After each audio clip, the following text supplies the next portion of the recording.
Okey Mamita, kali ni kita makan kod tuna chicken dengan tilapia. Okey, semuanya Mami. Let's jom. Macam biasa, Nenek akan gunting dulu. Bagi halu-halu sebab blender tak boleh lagi. Belum ada rezeki. Ya. Ya Mami Syah. Jom, tak sabarlah tu. Okey, yang ini dengan yang ini.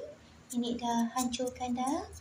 Lepas tu letak air lebih sikit bagi moist supaya senang berak lah. Harap-harap. Okay sayang, let's jom.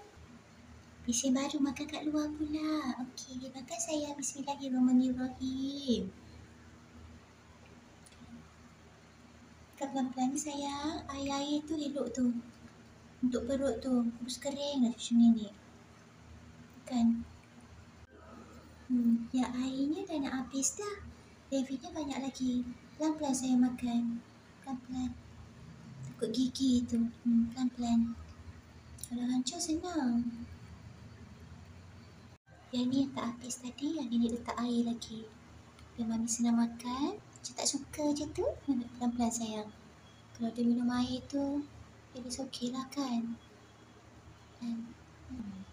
Tak nak makan sangat. Nak lihat tu. Pandai ni. Kita letak air sikit. Dia dah tak mau dah. Tapi tak apa. Nenek biarkan dulu. Lihat dulu sayang.